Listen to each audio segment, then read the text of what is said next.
Oi, eu sou a Flávia. Eu sou a Isabela. E você caiu no Angu de Grilo.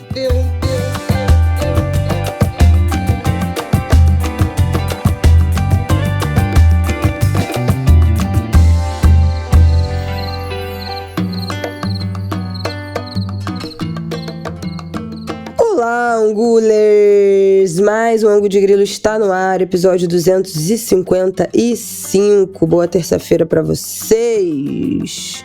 E aí, Flávio, chegou outubro. Chegou outubro e semana da eleição, né? Muitas emoções. Gata. Terça, começando outubro, 1º de outubro, no dia que você está ouvindo esse Angu de Grilo. O mês de setembro voou. O que agosto demorou, setembro, caraca, nem vi passar. Uma loucura. E domingo tem eleição. Lembrando que nas cidades em que houver segundo turno, será no dia 27. Mas esse dia 6, separe seu título de eleitor, seu documento oficial com foto, porque tem eleição vindo aí. E a gente já falou bastante disso. E vamos falar nesse episódio, né? Entra aí o assunto da eleição no nosso bloco 3 de pop-ups, pra gente ficar ligado. A eleição de São Paulo, da cidade de São Paulo, já bate recorde com a eleição que mais teve debate na história, porque é inacreditável, a cada 2 dias tem um debate, ninguém aguenta mais. E estamos aí, mais debates para essa semana previstos. Piadas à parte, vamos aos assuntos dessa semana. A gente vai começar falando, gente, ninguém aguenta mais, vocês, angulhas, não aguentam mais, mas é assim a caixa de Pandora. Quanto mais mexe, mais vai saindo coisa. A gente vai ter que voltar a falar de Bet aqui no Angu de Grilo. Na semana passada, com certeza vocês viram, né, o levantamento do Banco Central falando sobre recursos do Bolsa Família sendo usados para Bet. Vamos falar sobre isso, porque um estudo esquisito, uma análise estranha, um dado bem questionável, uma interpretação bastante complicada. E que já causou um estrago imenso do ponto de vista de comunicação, né, de debate público. Mas vamos falar mais. Então, muitas pontas soltas, a gente não tinha tratado sobre isso aqui ainda no Angu de Grilo. Vamos falar também, nessa segunda-feira, o Haddad, nosso ministro da Fazenda, anunciou que até 600 sites de bets irregulares vão sair do ar até o dia 11 de outubro. Então, a Anatel já foi acionada para bloquear uma lista de sites de bets ilegais. Então, também vamos falar isso, algumas medidas, né? Finalmente, vindo aí, algumas ações, né, a serem tomadas contra essas casas de aposta, esses jogos de azar ilegais que estão causando um estrago, né, na vida do brasileiro. Não é assunto novo aqui no Angu de Grilo. No segundo bloco, vamos falar sobre ONU, né? Teve polêmica na semana passada com a delegação do Brasil não acompanhando o discurso do primeiro-ministro de Israel, o Netanyahu. Teve discurso do Lula.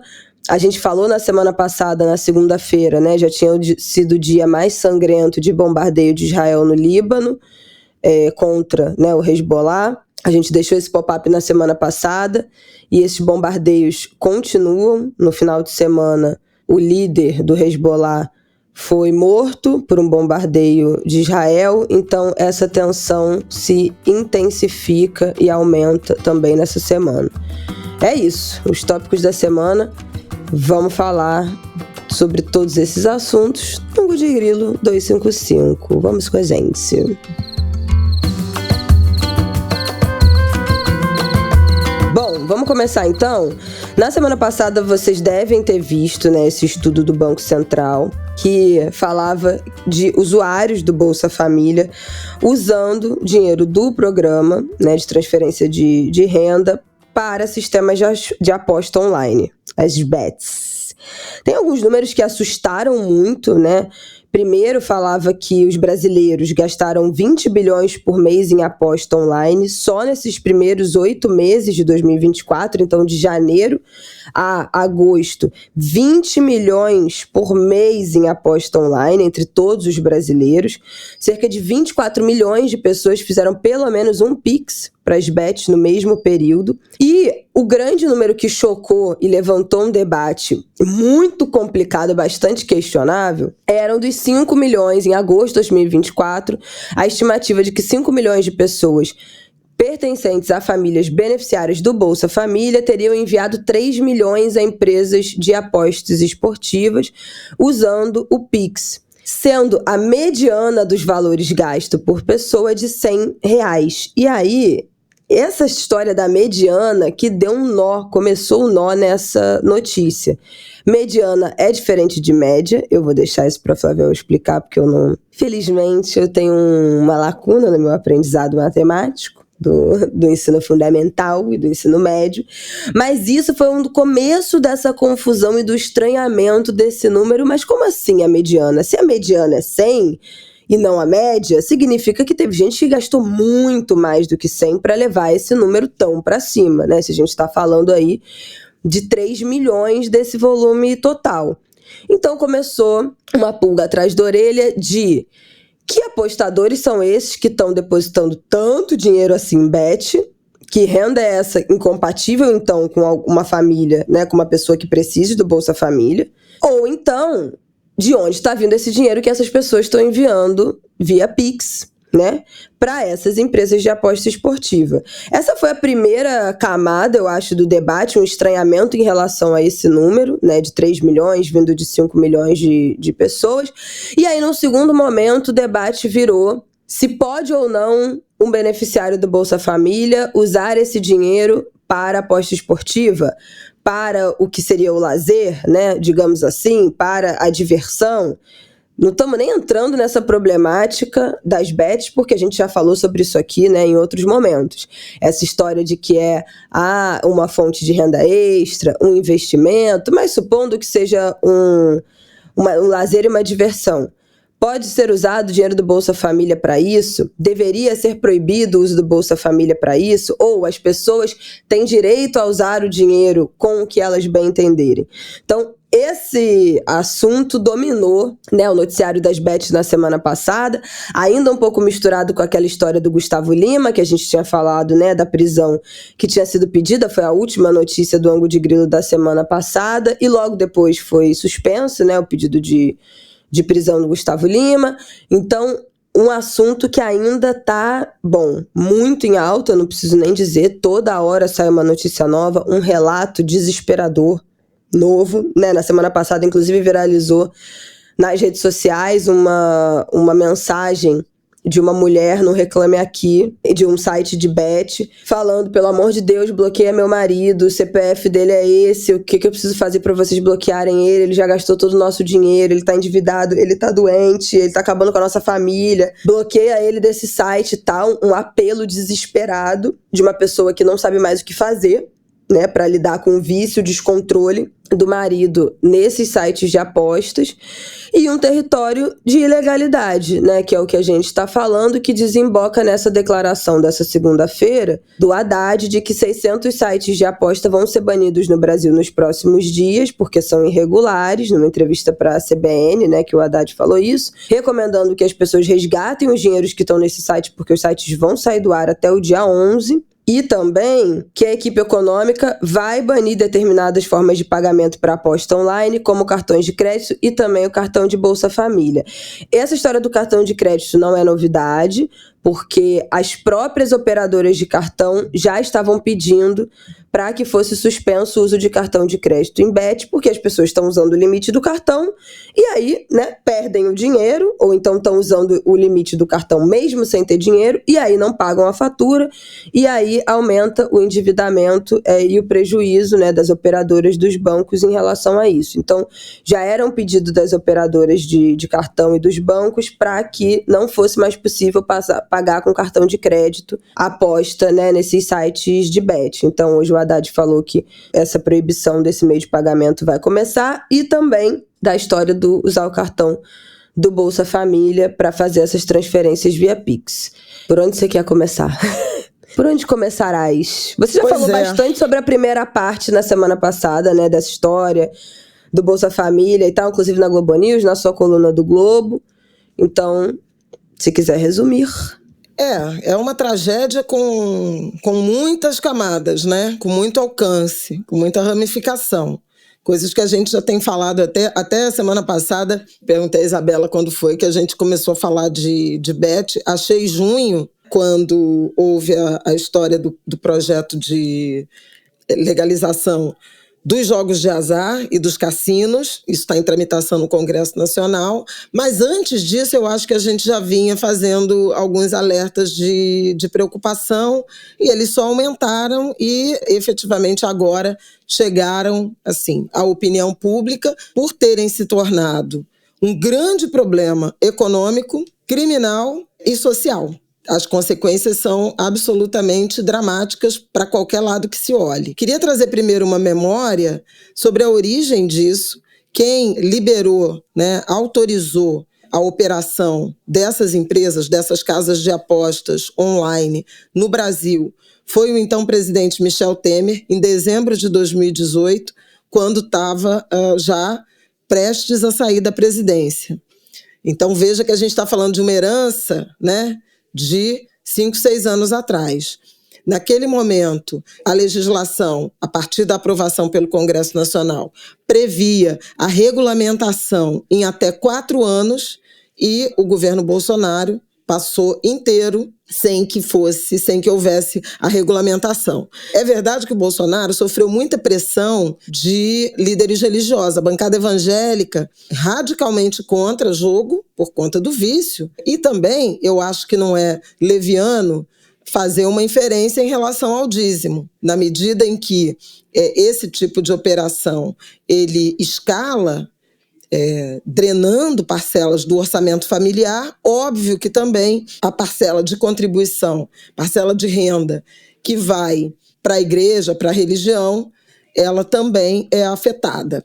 A verdade é que 4 anos se passaram e a regulamentação não saiu. Foi apresentada em meados do ano passado, 2023, pelo governo, aprovada, eu acredito que somente neste ano de 2024, no primeiro semestre, com vigência, quer dizer, primeiro o processo de registro das empresas de formalização, ele foi iniciado e já existem algumas. Até 30 de setembro, me parece que é o prazo para se registrar, e tem uma série de empresas, centenas, atuando na ilegalidade, né? Empresas estrangeiras com sites com nome fantasia. E essa, para mim, foi a maior contribuição do estudo do Banco Central, embora tenha tido menos impacto que a questão do Bolsa Família. A regulação, a legalização, o regramento, ele efetivamente começa em janeiro de 2025, no ano que vem. É a partir daí, eu inclusive na semana passada também falei com o ministro da Fazenda, Fernando Haddad, e é também a partir do ano que vem, e que haverá pelo governo controle de todos os CPFs que estiverem operando, né, com essas empresas de apostas online e de aplicativos. Eu queria lembrar que o que foi regulamentado são as operações de apostas chamadas de cota fixa ou cota certa, que são as apostas, aqui no Brasil, essencialmente jogo de futebol, mas toda e qualquer atividade que possa gerar uma aposta num jogo de futebol. Então, você aposta o resultado, você aposta quantos gols, você aposta vitória, você aposta quantos gols de quem, que jogador marcou, você aposta cartão vermelho, cartão amarelo, enfim, você aposta uma infinidade de possibilidades. Foi isso que, no caso brasileiro, tem produzido um fenômeno muito difícil de ser enfrentado, que é a confusão entre essa aposta de cota certa relacionada à paixão nacional, que é o futebol, e ofício, profissão e investimento financeiro. Tem, inclusive, já gente vendendo consultoria sobre probabilidade de um determinado resultado, e outras pessoas, especialmente os jovens, que acham que entendem de futebol e fazem disso uma espécie de profissão. E essa é a forma de fazer dinheiro. Tem todo um mercado de coaches de aposta, né? De gente que vende curso ensinando a apostar e ganhar dinheiro com essas apostas esportivas. Então, assim, é um negócio que já escalonou para um outro patamar, realmente. Além disso, esse é o mercado que, em tese, é passível de regulação.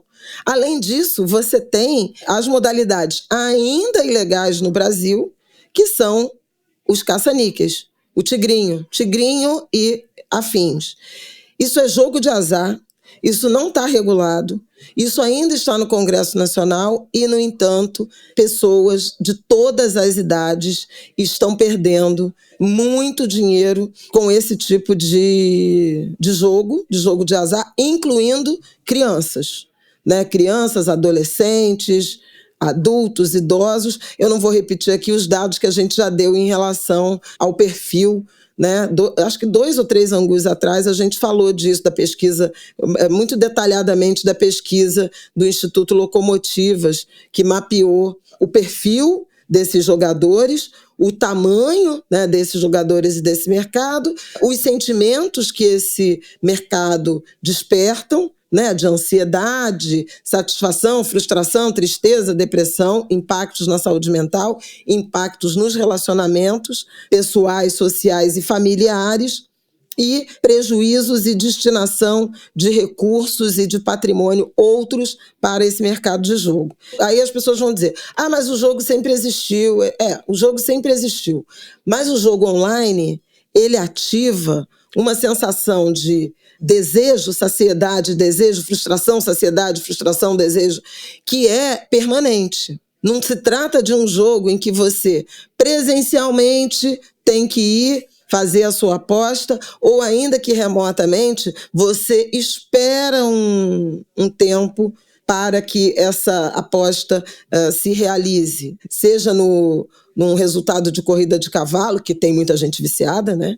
Embora tenha caído em desuso, seja no bicho, seja na loteria, etc. Você fica com o seu celular e ele é o seu dispositivo, né, de desejo, necessidade, e leva efetivamente à compulsão. É um convite à compulsão, como as redes sociais são convites à compulsão. Esse é um ponto. Segundo ponto, a questão do estudo do Banco Central. Eu acho importante fazer essa análise. O estudo do Banco Central, o próprio Banco Central diz que é um estudo preliminar. Ele tem somente 3 páginas, com alguns gráficos. Então, ele é obviamente preliminar. E ele foi solicitado pelo senador Omar Aziz, senador pelo PSD do Amazonas, que tem esse poder de requerer informações a órgãos públicos. A preocupação do senador era o tamanho, a intensidade, a penetração, o perfil dos jogadores, quem são essas empresas. E me parece que um eixo do estudo do Banco Central é ouro puro, e eu escrevi isso na coluna. É o que diz respeito ao volume de dinheiro que vem sendo movimentado pelas empresas ilegais. Para vocês terem uma ideia, eles mapearam somente transferência por Pix. Então, tem outras modalidades de aposta que não foram contempladas nesse estudo preliminar, nessa análise técnica. Mas veja, eles mapearam em termos de média mensal, nas loterias da Caixa Econômica Federal, a média mensal de arrecadação é de R$1.900.000.000, com 13 mil CNPJs, que são pouco mais de 13 mil CNPJs, que são essencialmente as casas lotéricas, né? No caso dos jogos de azar e de apostas com CNPJ atrelados a essa atividade econômica, que eles chamam de CNAE, foram, em média, 300 milhões por mês em 520 CNPJs. Agora caiam para trás. CNPJs que estão recebendo Pix com características de apostas, embora não estejam registrados nessa atividade econômica, são 56 empresas, 56 CNPJs que movimentam, em média, por mês, em 2024, 20 bilhões e 800 milhões de reais. Então, a gente está falando essencialmente de um mercado ilegal que está sorvendo dinheiro da atividade econômica, da possibilidade de alcance tributável, e o Banco Central foi muito inteligente, muito perspicaz em identificar esse CNPJ fazendo um cruzamento entre nome fantasia em sites, em aplicativos, volume de transações, né? Identificação do CNPJ e volumes de transferências ligadas a isso, e também número médio, valor médio do ticket, né? Ticket médio, valor médio das apostas, e horários concentrados de transferência. O que sugere uma correlação com, por exemplo, realização de partidas de futebol, essa possibilidade de universo de apostas.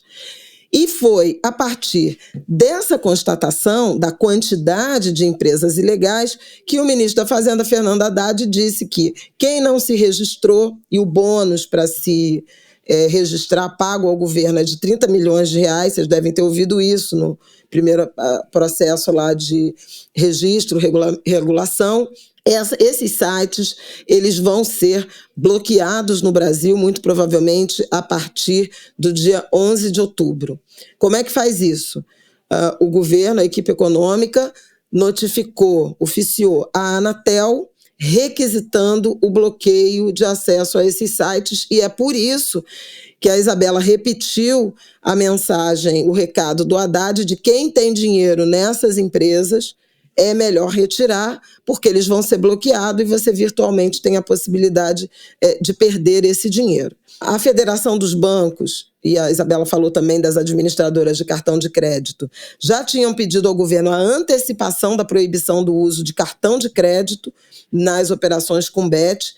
Isso entraria em vigor somente em janeiro de 2025 e vai ser antecipado para outubro. E houve também um pedido, que aí eu realmente não sei se vai ser atendido, de proibir PIX para essas empresas Bet. Tem uma dúvida aí em relação mas aí sobraria o quê? Sobraria transferência bancária, TED, transferência de conta para conta, né? Depósito bancário.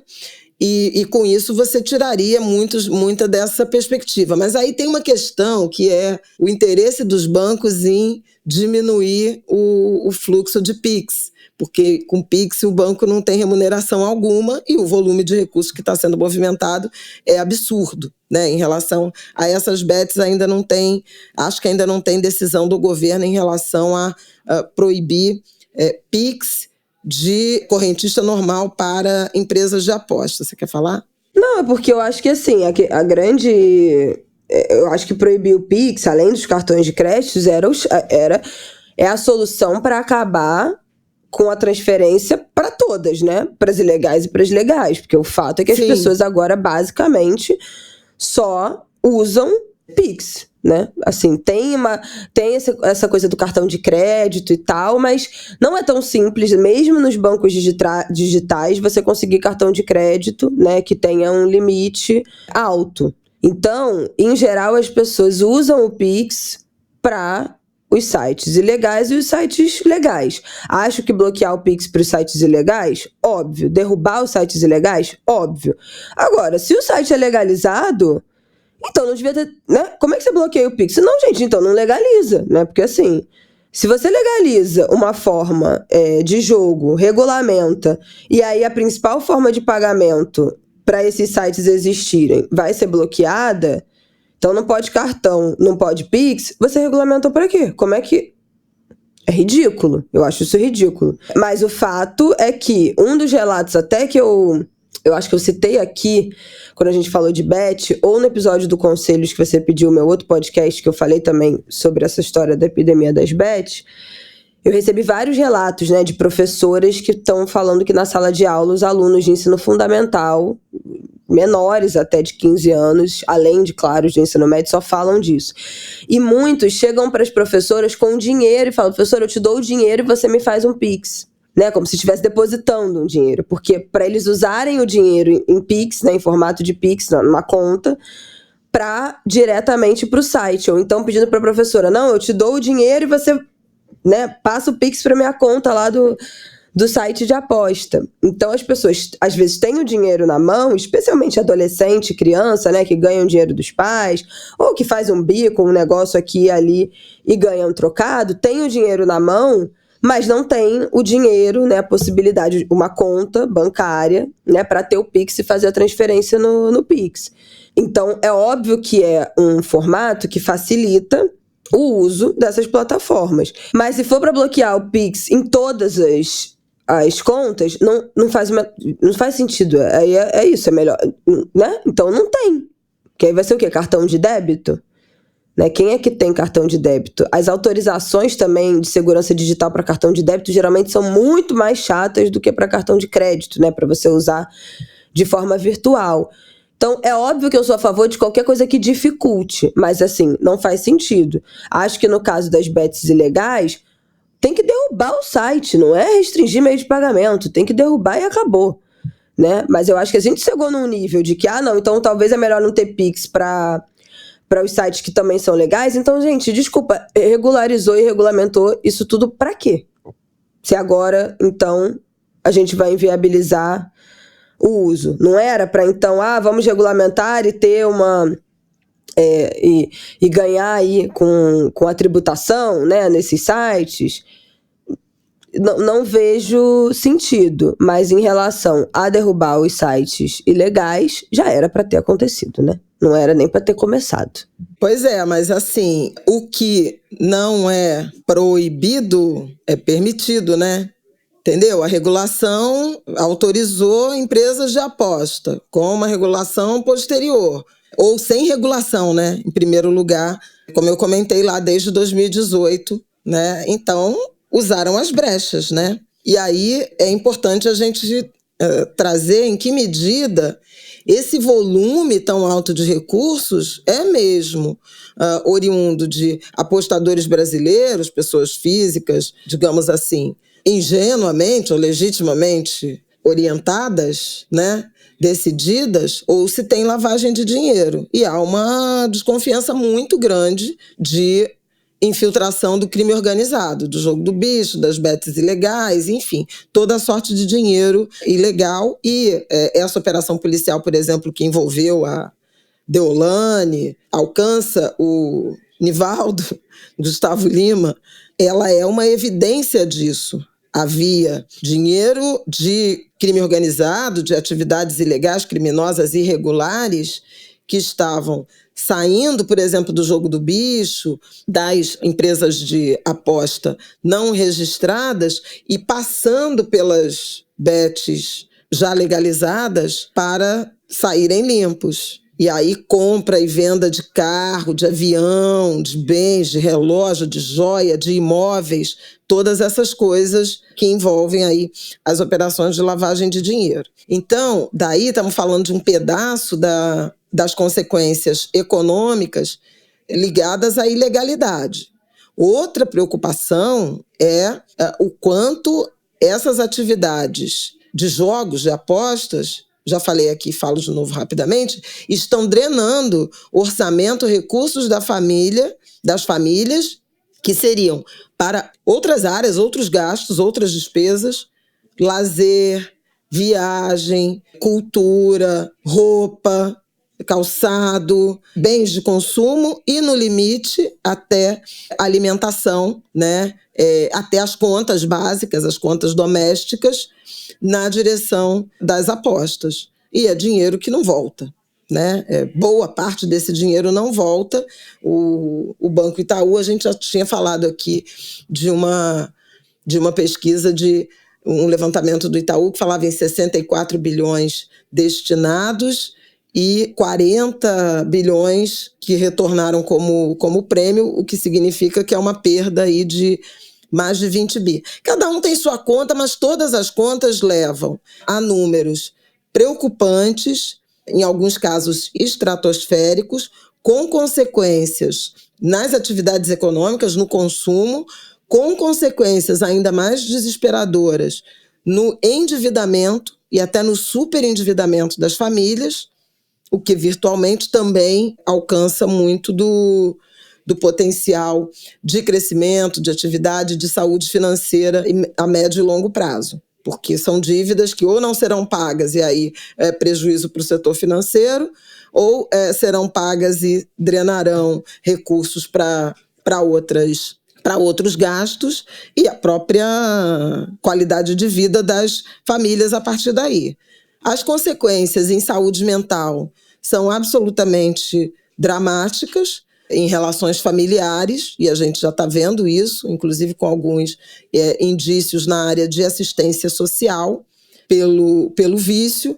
E eu queria lembrar que a regulamentação aprovada no Congresso Nacional para Vossas Excelências, que impõe uma tributação de, acho que 12% sobre o lucro líquido, acho que é o imposto de renda sobre o lucro líquido dessas operadoras de bet, além das outras tributações. Isso é importante lembrar, paga PIS, paga COFINS, pagam outros tributos, e tem digamos assim, uma alíquota adicional de imposto de renda de 12%.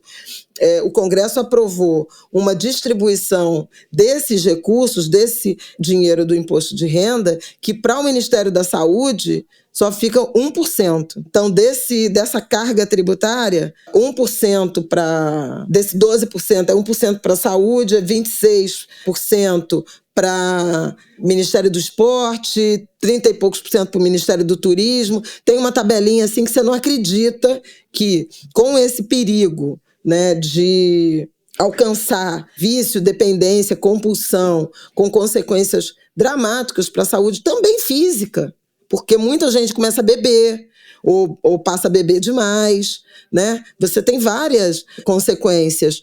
O Ministério da Saúde ficou só com 1% e agora está sendo chamado a pensar a solução. Aliás, nesta terça, está prevista uma reunião ministerial, né? Lula convocou ministros, por exemplo, da Fazenda, por exemplo, do Desenvolvimento Social, por exemplo, da Saúde, para debater esse tema. Bom, então já falei de superendividamento, de consequências econômicas, da questão do crime. Vamos falar do Bolsa Família, que aí é um outro eixo do debate, e nesse sentido eu já disse e repito, e disse num primeiro momento, viu? Vou reivindicar aqui minha originalidade, porque Isabela tem até a mensagem. Na terça-feira à noite, quando saiu a notícia do Banco Central, do estudo do Banco Central, eu botei no grupo do Angu e falei, isso aqui tá esquisito, essa mediana não bate. Falou que essa história da mediana. Falou essa história da mediana, que se fosse a média, né, ainda poderia até dizer que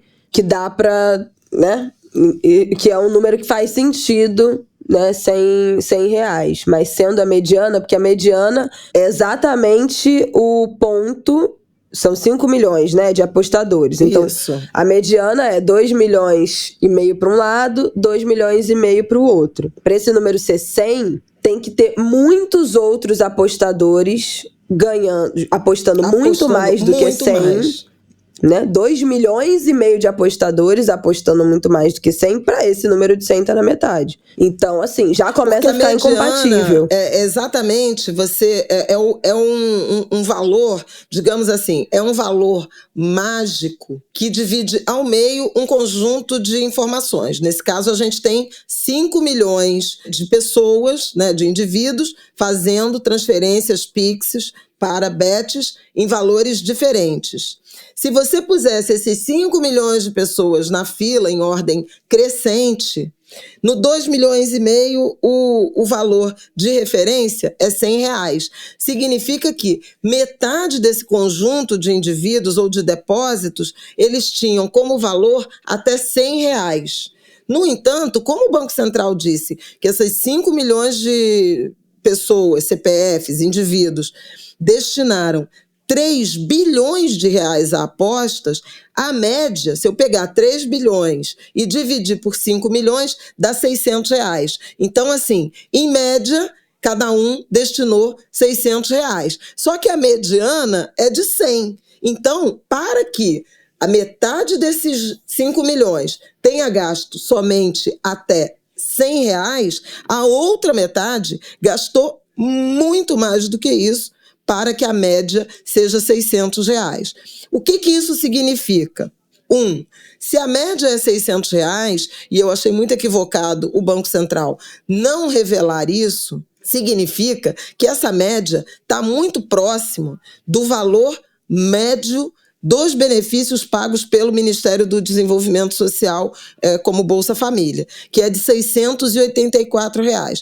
Virtualmente, você está dizendo que, na média, os beneficiários do Bolsa Família estão destinando às BETs praticamente todo o valor do benefício. Ou, se eles estão destinando até R$100 desse benefício, tem algum outro dinheiro de outra origem que está indo para as BETs. Qual foi a conclusão que eu cheguei?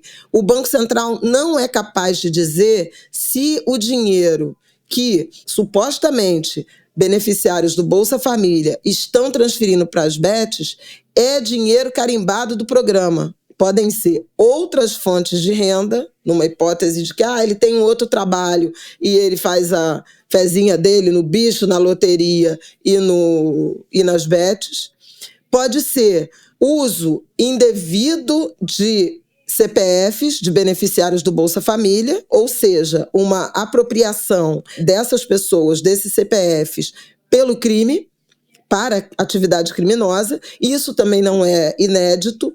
A gente, de vez em quando, observa cruzamentos de cadastro de veículos, registros de veículo, Renavan e tal, e vê beneficiário do Bolsa Família, gente que mora sei lá onde, de propriedade de um carro que obviamente ele não tem menor condição de ter, usado normalmente sem conhecimento ou ingenuamente como laranja dessas operações. A gente vê isso com imóveis, a gente vê isso com registro de empresas, inclusive empresas fornecedoras de órgãos públicos. De vez em quando tem, né, aquelas matérias de denúncia, né, do jornalismo que mostra o endereço da empresa que fez um contrato de não sei quantos milhões com a prefeitura tal, com o governo do estado tal, com a secretaria tal, com o ministério tal, é uma portinha aqui num bairro periférico, miserável, e o dono da empresa é um beneficiário do Bolsa Família. Aí você vai lá e fala com o senhorzinho ou a senhorinha e ela diz, nunca soube, não tem empresa nenhuma, não tem conhecimento. O mesmo com doações de campanhas para campanhas políticas. Então não é absurdo, uma ilação indevida, desconfiar que esse volume de recursos possa não necessariamente ter a ver com beneficiários do Bolsa Família. Pode ser uso de CPFs de pessoas em vulnerabilidade social para lavagem de dinheiro. Pode ser dinheiros de outras fontes usados, eventualmente, por beneficiários do Bolsa Família para fazer aposta. Pode ser gente que está no cadastro do Bolsa Família com renda, sem necessidade de estar no Bolsa Família e que está recebendo dinheiro do governo. Então, assim, cada hipótese, ela demanda um tipo de investigação, um tipo de atenção, um tipo de enfrentamento, que não dizer 5 milhões de beneficiários do Bolsa Família estão gastando 3 bilhões, e eu vi matérias jornalísticas falando, então 3 bilhões é um quinto do pagamento mensal do Bolsa Família, da soma, e então a gente está dizendo que 3 bilhões dos 14 bilhões que todo mês o Ministério do Desenvolvimento Social destina ao Bolsa Família estão indo para BETs. Isso é leviano. E o Banco Central, em alguma medida, embora não tenha feito essa afirmação, ele induziu a essa conclusão, ao não revelar a média e ao não dizer que ele não pode comprovar que é o dinheiro carimbado do Bolsa Família que está indo para as BETs. E errou ao dizer que 17% dos beneficiários do Bolsa Família em dezembro do ano passado fizeram alguma aposta em BET. Não é possível afirmar isso. E aí, na própria terça-feira da semana passada, à noite, eu procurei o Banco Central pedindo mais informações. E na quinta-feira eles me responderam que ainda não tinham condições de responder aos meus questionamentos, o que confirma um estudo absolutamente preliminar e algo irresponsável nas conclusões que levaram a um debate público intenso sobre o Bolsa Família e, em alguns, com viés de imenso retrocesso em relação ao que significa política de transferência de renda, a autonomia financeira que se pretende e até uma certa criminalização e demonização do Bolsa Família. A gente sabe que 83% dos titulares, né, dos responsáveis pelas famílias no Bolsa Família são mulheres. O valor médio do benefício é de R$ 684. Nós não temos indícios, até aqui, de um agravamento coletivo da crise social, de insegurança alimentar, de vulnerabilidade social, como vimos, por exemplo, no período de pandemia, né, nesse último ano. Pelo contrário, né, o que tem se mostrado é redução dos níveis de pobreza. Então, não me parece, eu acho que é contraintuitivo pensar que 3 de 14 bilhões mensais pagos de Bolsa Família estão indo para a BET. Eu acho que tem que ter uma investigação mais ampla.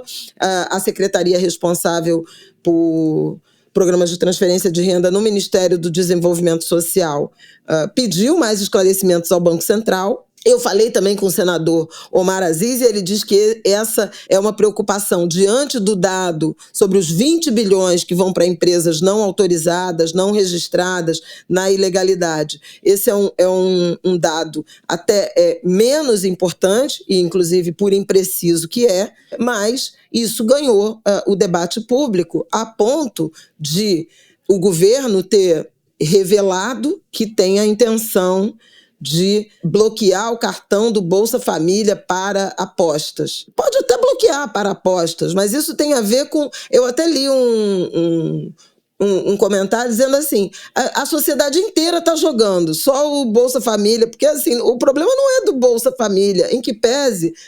Entendo o debate sobre vulnerabilidade social, etc. Mas, assim, dizer que o dinheiro do Bolsa Família é só para comida. Não, não é só para comida. É sobre decisões de apoio, assistência social a famílias em vulnerabilidade com autonomia para tomar a decisão. Foram muitas décadas até se construir um arcabouço de política social que permita o apoio, a ajuda do governo e, ao mesmo tempo, a autonomia, a escolha das famílias. É óbvio que se você tem gente beneficiária do Bolsa Família, apostando a ponto de deixar a família desassistida, esse é um problema social que bloquear o cartão não vai resolver. Suspender o benefício não vai resolver. Ao longo da história, nós tivemos exatamente todos esses dilemas na construção da política pública, da política social. É melhor dar a cesta básica, é melhor dar o botijão de gás, é melhor dar o garrafão de água. E aí se foi percebendo que algumas famílias não precisam da cesta básica porque recebem uma cesta básica da igreja. Algumas famílias não precisam da cesta básica com aquele formato porque não é da sua natureza de dieta. Algumas famílias, por exemplo, em área rural, tem um pedacinho de terra que tem uma horta, que planta alguma coisa, que faz essa troca. Então, não é sobre um pacote de mantimentos. E, eventualmente, ela tem necessidades de um sapato para a criança, uma roupa, um remédio, enfim, as necessidades complementares. Além disso, a transferência de renda, o dinheiro, ele tem um papel de ativar a economia local. Porque as pessoas usam aquele cartão na lojinha ali, do vizinho, da vizinha, na venda, na mercearia, e isso teve um efeito multiplicador do ponto de vista de atividade econômica e, portanto, de geração de riqueza, absolutamente saudável, desejável e bem-vindo. Não é possível que a gente, por conta de uma conclusão precipitada de um estudo preliminar, a gente vai pôr em xeque, né, tudo que já se aprendeu e já se pôs de pé em relação à política social de transferência de renda. Se tem dinheiro indo para jogo, essas pessoas têm que ser cuidadas e não ter o benefício bloqueado, cerceado, porque o ponto é, você proíbe hoje uma coisa, até o Otávio Guedes fez um comentário muito pertinente no Estúdio I. Então, você proibiu de usar para bet. Aí você vai... amanhã eu desconfio de religiões que pedem dinheiro. Então, proíbe também do pastor. Aí proíbe de comprar bebida alcoólica. Aí proíbe de não sei o quê. Cadê a autonomia? Por que a classe média pode decidir para onde bota o seu dinheiro e os mais pobres não? Então, eu acho que essa é uma reflexão importante de ser feita. A gente não chegou até aqui com a ideia de um cartão por isso. E outra, se uma pessoa em vulnerabilidade social, assim como uma pessoa de classe média, assim como uma pessoa rica, apresenta comportamento compulsivo, de dependência física, química, sei lá, emocional, se viciou em jogo, ela vai arrumar um outro jeito, gente. Bloqueia o Bolsa Família, mas você passa como se tivesse comprado um quilo de farinha e pega o dinheiro. Inclusive provocando uma movimentação econômica de ágio. Você praticamente finge que fez uma operação, pelo amor de Deus. Aliás, as pessoas fazem isso com vale transporte, vale refeição, vale alimentação. Quem tem essa garantia? Vai na venda... passa aqui para mim, R$100, comprei, sei lá, carne, feijão, não sei o que, ela não comprou nada. Recebe 90, o cara fica lá com os 100 do cartão e você faz o que você quiser com o seu dinheiro. Pelo amor de Deus, né? Isso é bullshit, ridículo. Alguém acha virtualmente que vai impedir uma pessoa de ter acesso ao dinheiro que ele recebe de qualquer fonte para apostar em bet só porque aquele cartão específico não faz transferência para um CNPJ específico? Poxa, então assim, foi até uma coisa que eu perguntei pro presidente da Febraban, que deu entrevista pro Estúdio I. Vocês não estão pensando demais no lado da demanda, em controlar a demanda, em vez de controlar a oferta? Não é sobre regular e taxar os jogos, as empresas, e não a ponta do consumo? Aí proíbe Pix, aí proíbe... Sabe, parece aquela coisa de goteira. Aí não pode Pix, não pode cartão de crédito, aí não pode não sei o quê, aí só pode presencial, sabe? Mas enquanto isso o jogo está rolando.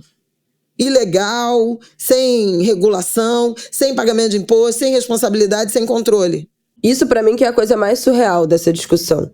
Porque a gente perde tempo debatendo se deveria ou não deveria aplicar o dinheiro, se esse é um bom uso para o dinheiro do Bolsa Família ou não, se a pessoa tem ou não direito de gastar o dinheiro dela com bet ou com comida. E assim, a gente está falando de uma coisa ilegal. Em boa parte dessa discussão e desse gasto, tá dentro de plataformas que são ilegais. Então, assim, gente, derruba as plataformas. Termina essa regulamentação, então, para conseguir proteger minimamente esse usuário que vai usar essas plataformas que são legalizadas e proíbe o acesso a outras. Porque, assim, é uma enxugação de gelo que é inacreditável. É isso, assim, a raiz do problema não é como as pessoas colocam o dinheiro delas, botam o dinheiro delas ou não.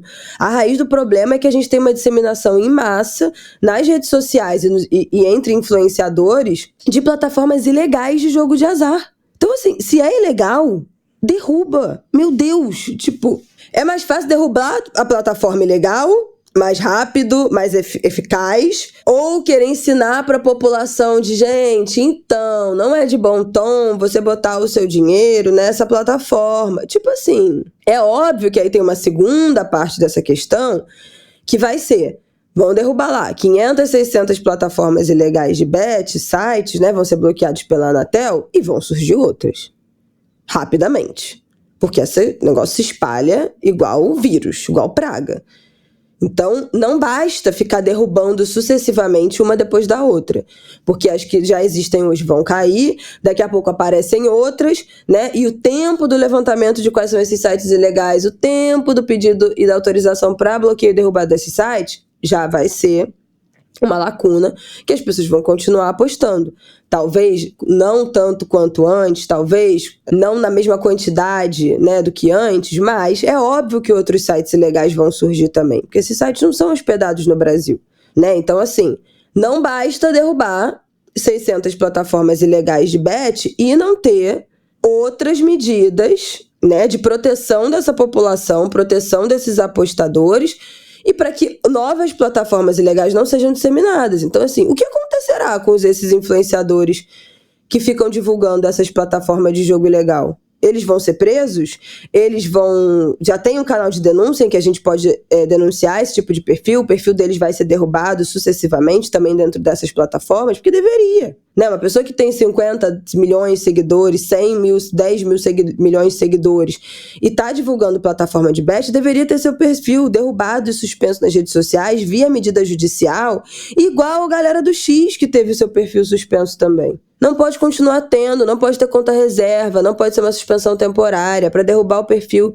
E se violar de novo e publicar de novo, derruba de novo. Não pode ser só uma responsabilidade da plataforma de receber essa denúncia, apagar esse post e deixar aquele perfil girando. As pessoas vão continuar postando, fazendo esse tipo de publicidade, até que vejam que, se continuar fazendo, vai perder a conta. E sem a conta, esses influenciadores, essas subcelebridades, que só tem propaganda de jogo do tigrinho para fazer, não ganham real, com mais nada. Então, assim, além de derrubar 600 sites ilegais, maravilha, tem que derrubar, o que mais vai ser feito para frear a disseminação dos próximos sites que ainda surgirão? Com certeza surgirão.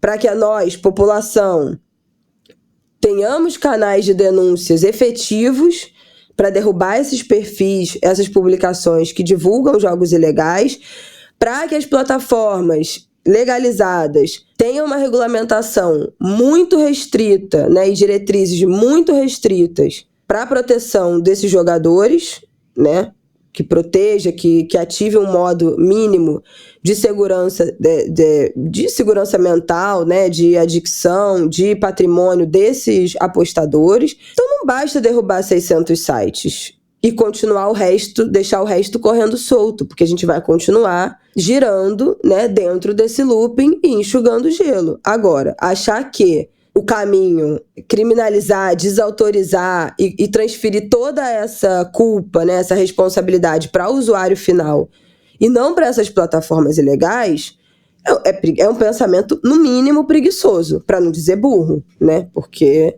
não tem o menor cabimento uma coisa dessa. Enfim, acho que fechamos, né, o capítulo, mais um capítulo bet no ângulo de grilo. Ou tem mais alguma coisa? Não, eu ia só voltar aqui na coisa do Haddad, né, dos 600 que vão ser banidos, é que ele menciona que vai poder acompanhar CPF por CPF, e aí disse, quem aposta muito e ganha pouco, em geral está com dependência psicológica do jogo. Quem aposta pouco e ganha muito, em geral, é lavagem de dinheiro. E não tem como não identificar essas empresas que até aqui, às vésperas da entrada em vigor da regulamentação, sequer iniciaram o processo de registro como bem intencionadas. Então, essa vai ser um tanto da premissa. A aposta de pessoas, né, de forma descontrolada e o uso de lavagem de dinheiro. Aí é caso de COAF, né, os relatórios de inteligência financeira que mostram essas operações atípicas, né, operações bancárias financeiras atípicas, Receita Federal, Polícia Federal, né, é caso de polícia para investigar crime. Uma outra frente, só para a gente terminar, é o debate sobre publicidade. Isabela mencionou os influencers, mas assim, os acordos de patrocínio, a propaganda, tem pessoa jurídica, tem clube de futebol e tem celebridade também dependente de bet, né? Em outro sentido. Mas é uma dependência bastante ampla. Porque tem o seu faturamento concentrado. Aí tem um debate sobre regulação de propaganda, de publicidade. Já tem projeto apresentado, inclusive a Gleisi Hoffmann, presidente do PT, tem defendido isso publicamente nos moldes de regulação que já acontecem, por exemplo, no mercado de cigarro e de bebida alcoólica. Tem horário, tem restrição, tem impedimento, tem faixa etária específica. E esse também é um outro debate que a gente vai precisar travar, né, na sociedade brasileira. Essa história do patrocínio, né, eu tava vendo o jogo desse final de semana, na rodada do Brasileirão. Quando os jogadores vão dar entrevista, né, acaba ali o jogo, primeiro tempo e tal, tem aquela entrevista que tem aquele backdrop, um banner, né, atrás, um backdrop, um fundo atrás. E só tinha duas empresas que não eram bet. Todas Isso. As outras são. Outro dia a gente, né, contou então, 6. Contando a camisa do jogador, tinha uma camisa e mais 5. Nas camisas, a Copa do Brasil, o torneio, tem uma empresa de bet no título, que eu já não lembro mais qual é, né? A gente já falou isso aqui no Ângulo de Grilo. Então, assim, muitos canais de entretenimento, né? Bom, as próprias emissoras de televisão, gente, foi mal, assim. Televisão, de rádio, internet, as redes sociais, o tempo inteiro. O Twitter, né, o X, que estava fora do ar. O Twitter era só tigrinho. Era o tempo inteiro tigrinho. As propagandas, né, de televisão, nos intervalos de novela, de telejornal, um monte de propaganda de bet, de casa de aposta, né? Aí, acredito que sejam até as que são legalizadas, mas a gente está falando de problema de saúde pública que precisa de regulamentação. Cigarro é legalizado, pode fumar, pode produzir, pode vender, mas não tem propaganda na televisão, né? Então, é o caso de ter casas de bet, de casas de aposta legalizadas, regulamentadas e não ter propaganda na televisão, talvez seja o caso. E aí eu vi já uma discussão também se formando no Blue Sky na semana passada, que é, se proibir propaganda de bet, patrocinar entretenimento, enfim, dê adeus ao seu podcast favorito, ao seu canal do YouTube, não sei o quê. Gente, as coisas existiam antes, né, de casa de aposta. Os clubes eram patrocinados por outras empresas, os campeonatos eram patrocinados por outras empresas. Pode ser que agora a quantidade de dinheiro injetado seja maior, e aí por isso que as bets dominaram tudo, as casas de apostas dominaram tudo, e as outras empresas que faziam publicidade, né, tinha muita coisa de marca de comida, né, e tal, isso saiu da linha de frente, então vai voltar as vacas magras, vai voltar a ter que aceitar patrocínio de menos milhões de reais, alguns milhões a menos de reais, se tiverem que sair os patrocínios de casa de aposta e voltar a patrocínio de empresa. Lamento. O futebol existia antes disso, o Brasileirão existia antes disso, a Copa do Brasil existia antes disso, os jogadores já ganhavam milhões de reais antes disso, sabe? Vira o disco. Lamento. Sinto muito, né? É por uma causa infinitamente mais relevante do que isso, mas é um negócio que tá assim, tão disseminado e já tá tão no nosso subconsciente que a gente nem vê mais.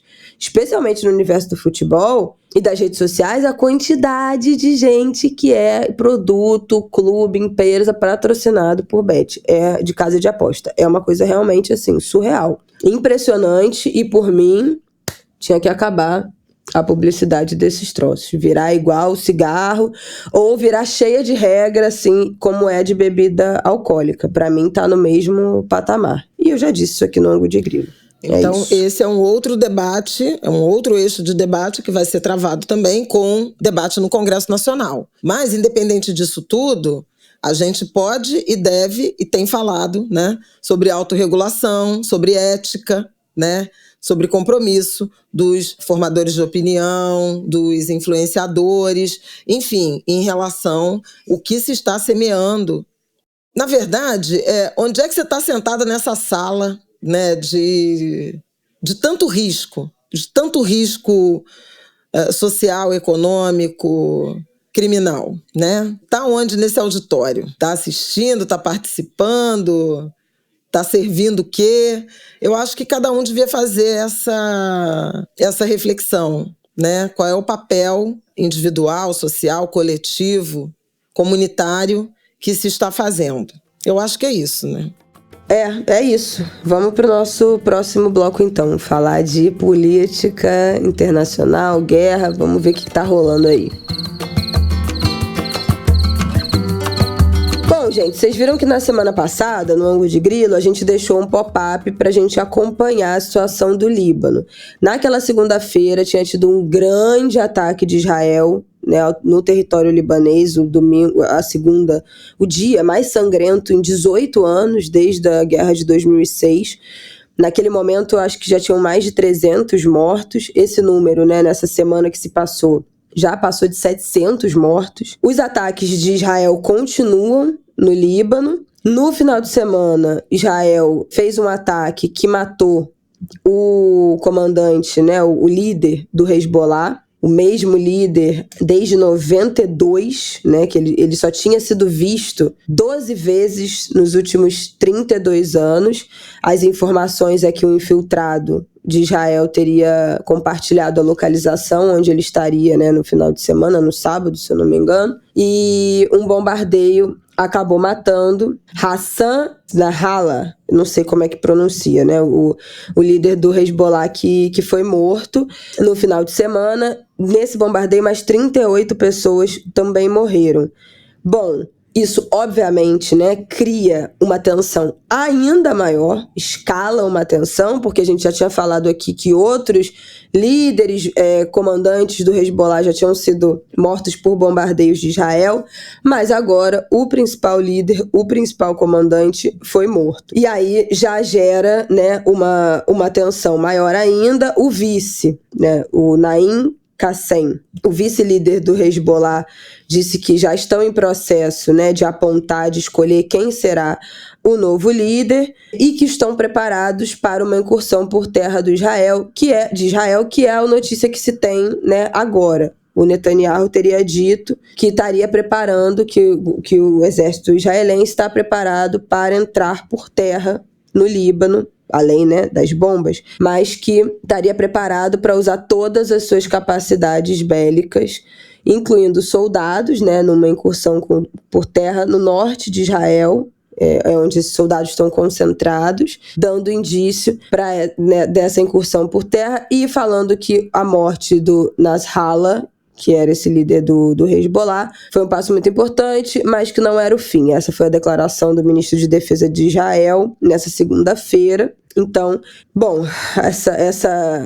não sei se não dá nem para dizer nova guerra, né? Mas esse novo capítulo, pelo visto, está só começando. Os Estados Unidos, né, fizeram pedidos para que Netanyahu repensasse, né, essa ideia da incursão por terra, para tentar desanuviar essa pressão, essa ideia, né, essa tensão que escalou. Diz que os Estados Unidos está a postos, né, com tropas. O Biden pediu para Israel interromper imediatamente as operações por terra no território libanês, nessa fronteira, né, de Israel com o Líbano nessa segunda-feira, e acrescentou que deveria começar um cessar-fogo agora. Bom, eu acho isso tudo uma palhaçada, né, quando os Estados Unidos se pronuncia com esse papo de, não, cessar fogo e tal. Vocês já sabem minha opinião, a gente está falando isso aqui desde o início dessa história de Hamas e Israel, antes do Líbano entrar nessa história, antes do Hezbollah entrar nessa história, quando ainda era uma coisa de, será que o Hezbollah vai se movimentar ou não? Será que o Irã vai se movimentar ou não? Mas desde o início os Estados Unidos tanto financiou Israel, quanto se absteve nas trocentas reuniões do Conselho de Segurança da ONU, naquele primeiro momento, para que houvesse um cessar-fogo ou uma trégua humanitária, né, em Gaza. Então, agora eles vêm com esse papo de que, não, pelo amor de Deus, cessar-fogo urgente. Eles que foram também, né, agentes de tudo isso que está acontecendo agora, está dentro da permissividade dos Estados Unidos. Quem perdeu esse capítulo, volta lá, nos ângulos de grilos lá de trás, com essa história das reuniões do Conselho de Segurança, ainda mais naquele momento que estava sendo presidido pelo Brasil, né, que era um país bastante neutro no debate e que os Estados Unidos ficou inviabilizando o tempo todo com esse voto de abstenção, né, que no caso dos Estados Unidos é um país que tem poder de voto, então se os Estados Unidos não vota a favor, se abstém, não consegue fechar uma resolução de segurança. Então eles tiraram o corpo fora durante o tempo todo e agora ficam com esse papo de que, não, pelo amor de Deus, no cessar-fogo imediatamente, Israel pare. Então essa história continua sendo meio um pop-up, né, no final das contas. Teve atualização, teve um agravamento dessa tensão, mas o fato é que nessa segunda-feira a informação que se tem é que Israel está pronto para uma incursão por terra, mas isso ainda não aconteceu. Na semana passada, o que foi a grande polêmica, né, envolvendo também Aí já o Brasil, foi a Assembleia da ONU, a gente falou aqui na segunda-feira, né, que já tinha tido o discurso da Cúpula do Futuro, mas que na terça-feira seria o discurso oficial do Lula na Assembleia da ONU, e foi uma grande polêmica da semana passada, que a delegação brasileira, a mando do Itamaraty, a delegação, né, na Assembleia, se retirou antes do discurso do Netanyahu, em protesto. Em nota, o governo brasileiro disse que se ausentou, né, que o motivo da ausência e a retirada da orientação da delegação brasileira foi por conta da resposta desproporcional de Israel aos ataques terroristas do Hamas em outubro de 2023. Desde então, Israel lançou uma ofensiva militar em Gaza que deixou mais de 40 mil mortos, entre eles muitas mulheres e crianças, e uma fonte brasileira teria dito que a retirada da delegação brasileira foi pelo conjunto da obra em Gaza e também a morte de brasileiros no Líbano, né? E esse ataque do Líbano que já tinha acontecido na segunda-feira passada. Bom, o fato é que a gente já tinha falado aqui também, né? Que o Lula já tinha sido declarado persona não grata pelo Netanyahu, que o embaixador do Brasil em Israel tinha sido chamado para aquela reunião pública, né, daquela humilhação pública que ele foi levado. Exatamente, Frederico Meyer. Né, onde é que eles levaram ele mesmo? No Museu do Holocausto. Isso, no Museu do Holocausto. E foi, enfim, humilhado publicamente como embaixador. O Lula já tinha sido declarado persona não grata e Israel tem dobrado a aposta, né? E o governo brasileiro sempre se posicionou contra, né, esse bombardeio na Palestina, porque, inclusive, o Brasil reconhece, né, a Palestina. Então, a delegação brasileira se retirou antes do Netanyahu ser anunciado, né, o discurso dele ser chamado para discursar. A partir do momento que ele foi anunciado para fazer o seu discurso, várias outras delegações de vários outros países levantaram e se retiraram do auditório da plenária, né, do plenário. Então, o Brasil não foi o único, né? O Brasil se retirou antes dele ser chamado de forma mais discreta. Antes, que é uma... Exatamente. Tem em diplomacia, a Carol Cimente explicou isso. É um soft... Quer ver? Eu vou achar o nome. Soft walkout. Soft walkout. Que você sai antes do convidado, né? No caso do orador, iniciar o seu discurso. É uma forma de protesto, mas é uma forma de protesto, de retaliação, de manifestação menos incisiva do que quem espera. Estou falando tudo do ponto de vista diplomático, né? Do que quem espera o orador começar para se retirar, que aí é uma evidência de protesto. Ainda assim, isso não é, digamos assim, um comportamento típico, marcante da diplomacia brasileira, né? Tanto que o Brasil tinha assistido, a delegação brasileira, representantes da delegação brasileira, assistiram a rigorosamente todos os discursos da Assembleia Geral, exceto esse de Netanyahu. E aí isso provocou muitas críticas em relação a quem de forma mais enfática, defende a postura neutra e amistosa do Brasil na diplomacia internacional, e até cobranças em relação a como o Brasil dialoga e não se comporta desse jeito diante de outros governantes autoritários, ditadores, etc. Eu só lembrei que Lula foi declarado persona não grata, né, em Israel, ainda está assim. As relações entre os dois países estão absolutamente congeladas, né, mais do que resfriadas, estão congeladas. Lula falou em genocídio, né, em relação aos palestinos, em relação a Gaza, e 2 adolescentes brasileiros morreram nos ataques de Israel ao Líbano, né? Tudo isso vai aumentando, né? O tensionamento, o desapontamento, e acho que não é equivocado constatar o imenso isolamento que Netanyahu sofre nessas manifestações. Por exemplo, um auditório da Assembleia Geral ficou praticamente vazio, né? Poucos assistiram ao discurso, e foi um discurso muito duro, né? De mais ameaças, de não cessou e praticamente simultaneamente ao discurso, novos bombardeios no Líbano e ao longo do fim de semana também. Então, uma preocupação muito grande em relação a essa tensão crescente, né, naquela região, porque, veja, vai fazer 1 ano, né, na próxima segunda-feira, do ataque terrorista do Hamas a Israel, né, que deixou 1.200 mortos, mais de uma centena de reféns, acho que mais de 200 reféns, alguns já resgatados, outros infelizmente mortos, né, ainda há reféns em poder do Hamas. Provocou, a partir daí, a reação de Israel, né, de autodefesa, que foi, no primeiro momento, apoiada, né, pela comunidade internacional.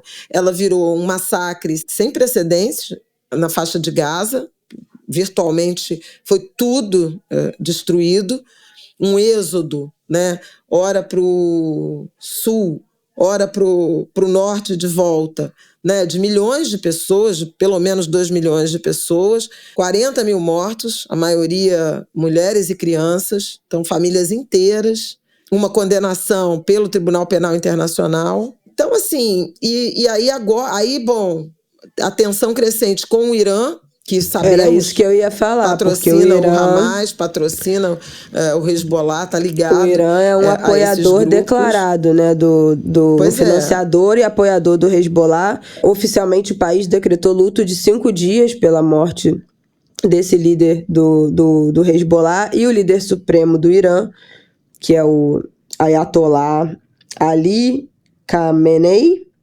disse que a morte de Nasrallah não ficará sem vingança. Então, de novo, e já tinha dito que o Líbano fará Israel se arrepender dos ataques promovidos na semana passada. Então, de novo, volta essa tensão também do Irã se envolver nessa nova etapa, que também era uma coisa que já tinha sido levantada lá atrás, quando começou, entre Hamas e Israel, se o Irã, né, entraria nessa guerra do lado do Hamas, e quando também começaram as provocações de Israel com o Líbano, né, uma troca de tiros ali na fronteira do Líbano, eram coisas que já tinham acontecido, e também um tensionamento com o Hezbollah, se o Irã também entraria.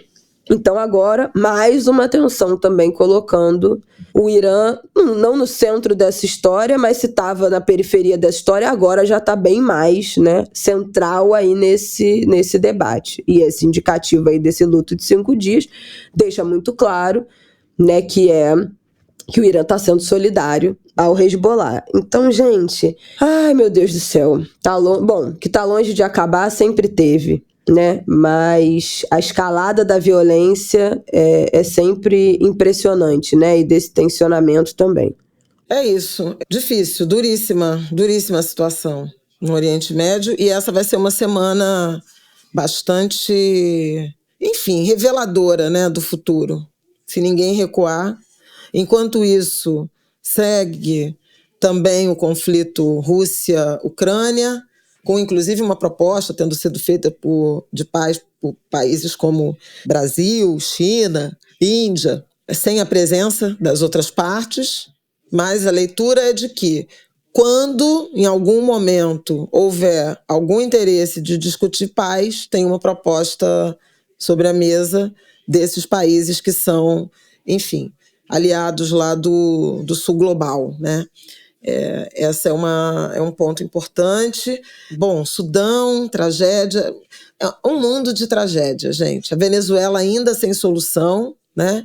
Também com o candidato oposicionista, virtualmente, possivelmente eleito, né?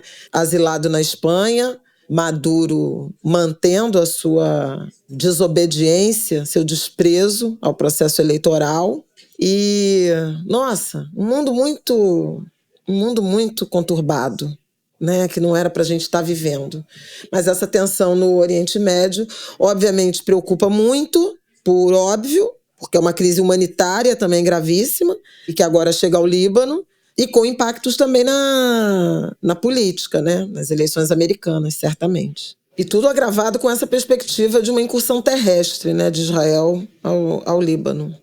É muito ruim. O Líbano é um país que é muito sofrido, né? termos de população civil, tem muita desavença, né, étnico-religiosa, já teve guerra.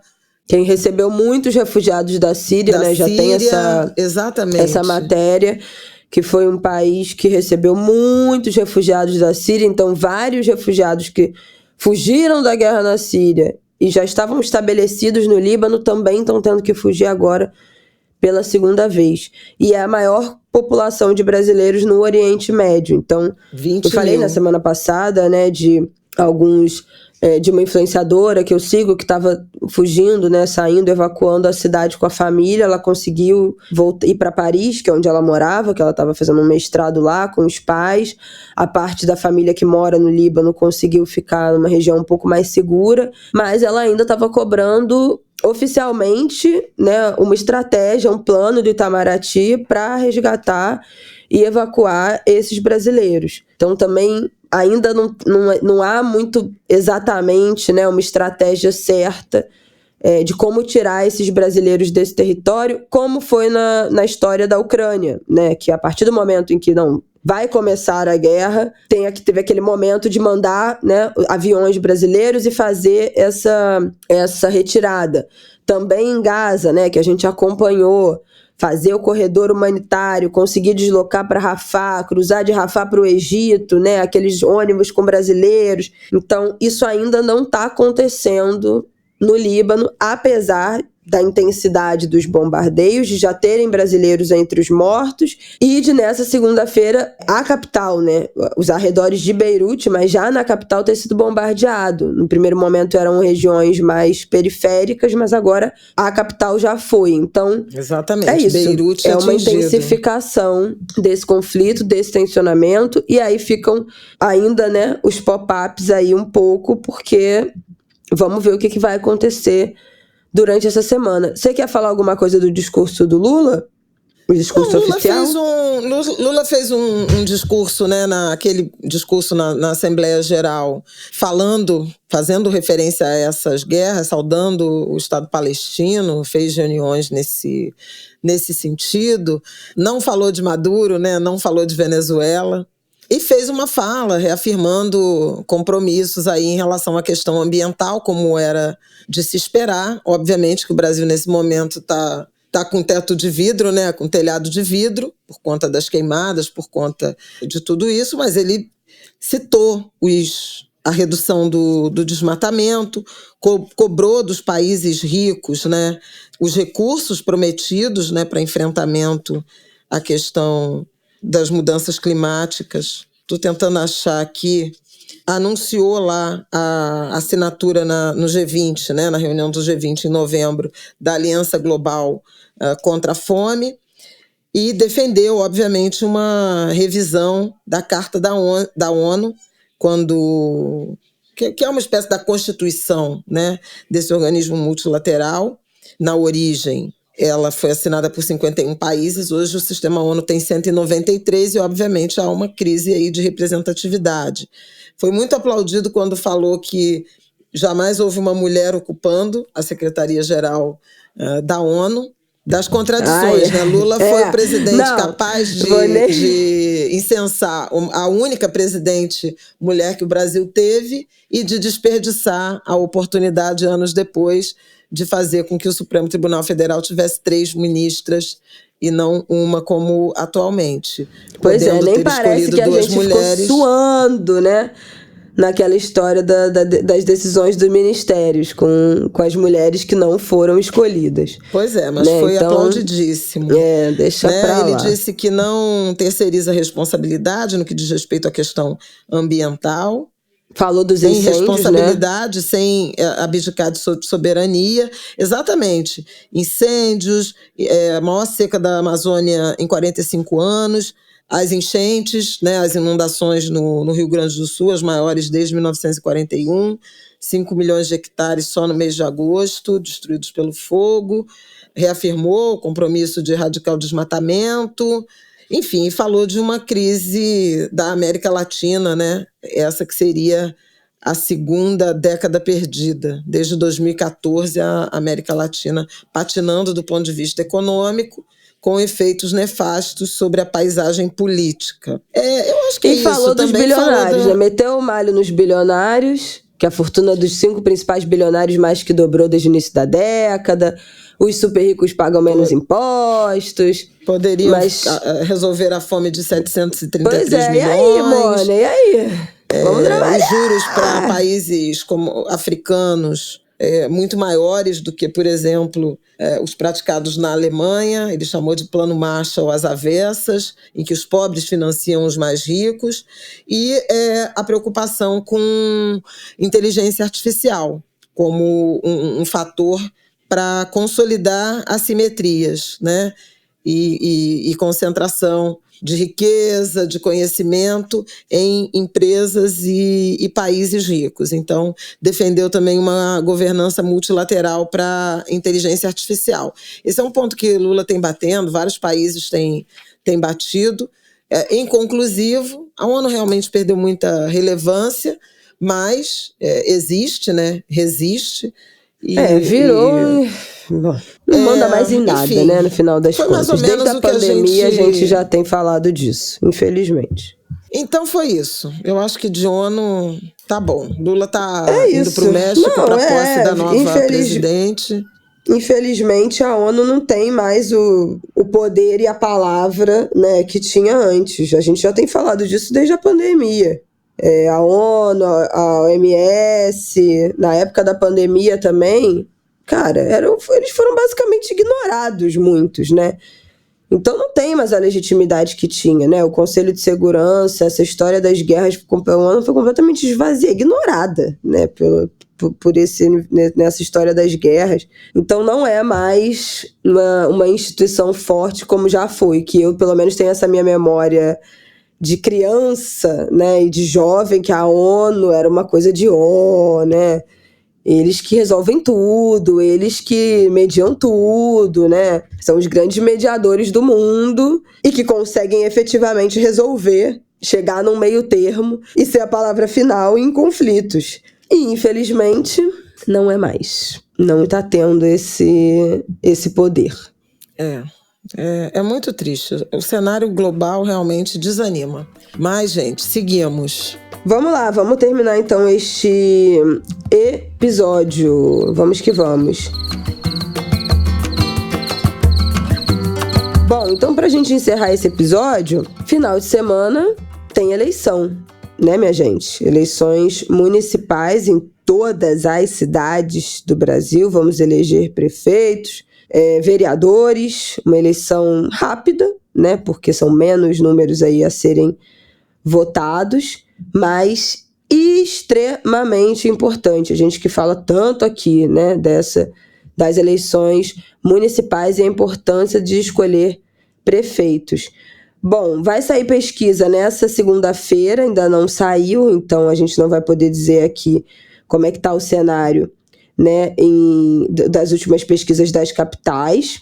O fato é que o Rio de Janeiro é muito provável que tenha só um turno, né, não tenha segundo turno, mas em São Paulo eu acho que tem uma grande tensão no ar, inclusive dentro, né, do que que foram essas últimas semanas de debate. A gente falou aqui da cadeirada, né, depois da cadeirada teve uma troca de soco, né, de um assessor do Marçal, né, do Pablo Marçal, enfim, uma baixaria. Quase todo debate tem uma baixaria, e são muitos debates que estão acontecendo nessas últimas semanas, né, especialmente nessas eleições de São Paulo. E o último dado que a gente tem aqui da Prefeitura de São Paulo, porque essa pesquisa Quest vai sair só no final do dia, a última pesquisa que tem da semana passada mostra o Nunes na frente, nos 4 últimos dados que tem, Paraná Pesquisas, Datafolha, Quest e Real Time Big Data,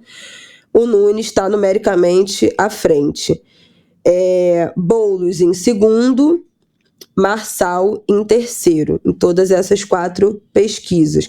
Uma variação realmente muito pequena entre elas, então Nunes com 28, 27, 25, 27, Boulos em torno entre 25 e 23, então tudo ali meio na margem de erro, e Marçal 20, 21%. Então, a grande questão Marçal e Boulos também podem aparecer ali um pouco empatados nessa margem de erro, e essa simulação, né, para o segundo turno, que fica mais complicada, né? Porque o Ricardo Nunes aparece vencendo no segundo turno, seja com o Boulos, seja com o Marçal. Vamos ver como é que essa pesquisa vai sair hoje, da Quest. Eu acho que esse é o debate que está atraindo a maior visibilidade dessa eleição, né? Essa corrida é a que está atraindo mais visibilidade, por conta das baixarias nos debates, porque São Paulo é a maior cidade do país, né? Não tem como. É uma incubadora, né, de eventuais líderes, né, do executivo. Então, ser prefeito de São Paulo é uma mola propulsora para ser governador, né, de São Paulo, que é uma mola propulsora para concorrer a uma presidência. Então, é um cargo que realmente é muito importante, é muito visado. E São Paulo vive, a cidade, né, um momento terrível, assim. Eu acho que todo mundo tem ouvido, né, esses relatos de aumento da violência, de muita... As cracolândias, né, de São Paulo, as cenas de consumo de crack se pulverizaram pela cidade. Então, uma situação de falta de assistência social, né, para usuários de drogas, para pessoas em situação de rua. Então, a cidade ficou muito degradada, né, abandonada nessa gestão Nunes também. As obras que foram feitas também, né, o Vale do Anhangabaú muito criticado, né, uma cimentação total da cidade, obras que foram muito mal vistas por parte da população. Então, é uma cidade que eu vejo, né, a galera que vive em São Paulo criticando muito essa gestão, mas deve ser uma bolha, né? Porque o Nunes está na frente em todas as pesquisas, inclusive do segundo turno. Então, vamos ver como é que sai essa pesquisa que sai da Quest hoje e como é que vai ser essa reta final de debate. No Rio de Janeiro, o Ramagem cresceu, né? O Ramagem, que é o candidato dos Bolsonaro, que é o candidato do PL, né? Ele estava bem atrás do Eduardo Paes e teve um crescimento bem relevante nesse último mês, né? Então, já ganhou mais sacramentado, né? Quando começou a corrida eleitoral, aquelas primeiras pesquisas de intenção de voto, o Eduardo Paes aparecia com quase 60% das intenções de voto no primeiro turno. Agora já, né, caiu um pouco, tá ali beirando os 50%. Então, tudo indica que não vai ter segundo turno, mas eleição é no dia, né? A gente só tem como saber no dia. E outra coisa que tem me levantado uma tristeza profunda dentro desses cenários de eleições municipais é o Sebastião Melo em Porto Alegre. Muito provavelmente também será reeleito, né, em primeiro turno, talvez não tenha nem segundo turno. Depois de tudo que aconteceu em Porto Alegre, depois daquela enchente, né, depois da negligência da prefeitura com a manutenção das comportas, com a história da Casa das Bombas, assim, depois de tudo que foi vivido, esse cara ser reeleito num primeiro turno é o fim dos tempos, assim. A gente já tinha citado isso aqui, né, que a gente estava acompanhando ali também essas pesquisas, ele estava na frente, mas ele só cresceu nesse meio tempo. Então é muito provável que sequer tenha segundo turno em Porto Alegre. E é uma tristeza, né, porque eu acho que demonstra muito como a gente realmente é incapaz de compreender, né, essa linha dos acontecimentos, responsabilizar as pessoas, como esse discurso de abafar a responsabilidade naquele momento de crise também pode ter sido determinante para as pessoas não entenderem a responsabilidade que a Prefeitura de Porto Alegre tinha também nessa enchente, né? Como a máquina, como quem está no poder, né? Como quem está gerenciando a máquina realmente tem muita vantagem numa reeleição, larga de outro patamar, a gente fala muito disso aqui. E como a gente não tem realmente a capacidade de indignação, né, de transformar a indignação como população de eventos, de violações que acontecem com a gente, numa resposta democrática nas urnas, como a gente deveria já estar acostumado ou aprendendo a fazer. Eu acho inacreditável que ele seja reeleito dessa maneira, com essa facilidade, depois de tudo que a gente presenciou, né, que a gente testemunhou do que aconteceu no Rio Grande do Sul, mas também em Porto Alegre. Então, é muito triste. Essas são as principais corridas eleitorais que eu estou acompanhando. Eu confesso que com essa história desse jogo meio ganho do Rio de Janeiro, tem sido muito pouco interessante, tem se falado muito pouco, né, de eleições no Rio esse ano, especialmente. Eu acho que está um assunto bem morto, nem em comparação com a última eleição de prefeito, que foi a que Eduardo Paz ganhou em cima do Crivella, né, que o Crivella não foi reeleito, que ali sim houve uma grande mobilização, porque a prefeitura do Crivella, o mandato dele foi terrível para a cidade, então havia um assunto mais no ar, uma mobilização mais no ar para, pelo amor de Deus, tirar o Crivella de qualquer jeito. E esse ano as coisas estão aí um pouco mais mornas nesse debate da prefeitura do Rio. É isso, vamos ficar de olho. Flávia Ol, fala aí. Eu queria só nessa reta final trazer um pouco. Concordo, acho impressionante essa questão do Rio Grande do Sul. Não está nem descartada a possibilidade de o Sebastião Melo ser reeleito em primeiro turno, mas em tese também a divisão da esquerda lá também ajudou, né? A gente tem a candidatura da Maria do Rosário, deputada Maria do Rosário do PT, e a candidatura da Juliana Brizola, do PDT. Então tem uma esquerda dividida que disputa aí uma tentativa de ir ao segundo turno.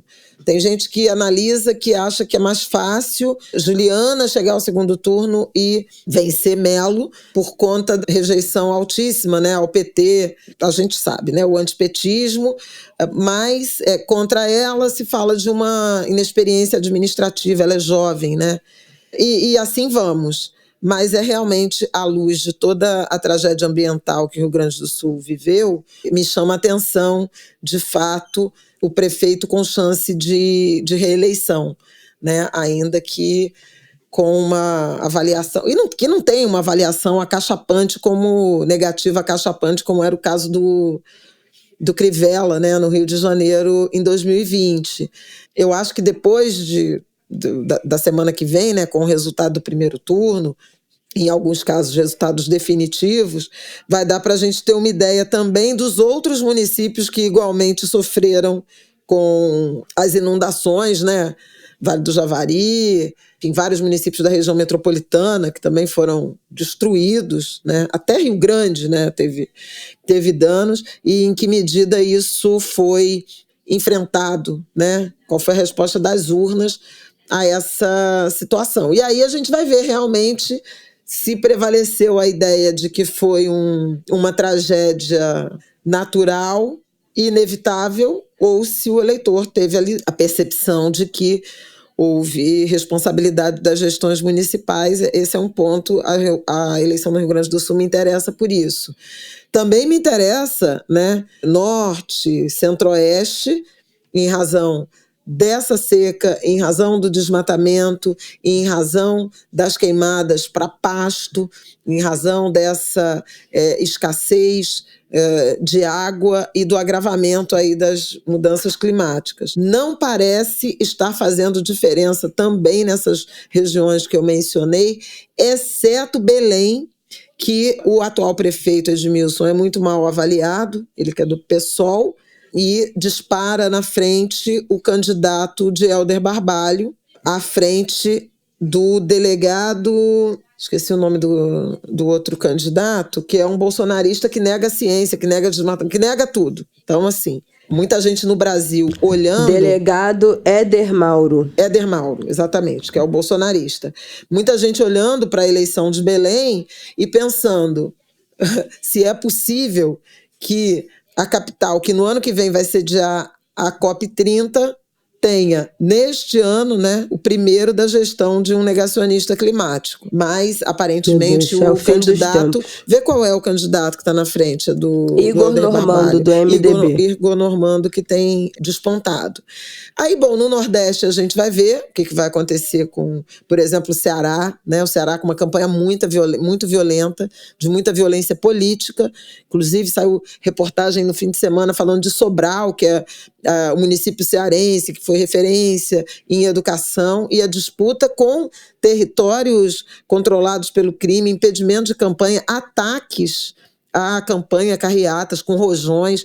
Tá um negócio assim, uma violência brutal na campanha, tanto Sobral, que é uma cidade importante, mas também na capital, essa dimensão da violência política que está alcançando muito. São Paulo não preciso nem falar, e Rio de Janeiro também não. Na semana passada mesmo, um candidato a vereador foi assassinado na Baixada Fluminense, em Nova Iguaçu, e em São Paulo também, na região de Santo André, um candidato a vereador foi encontrado morto, com as mãos amarradas, um crime horroroso.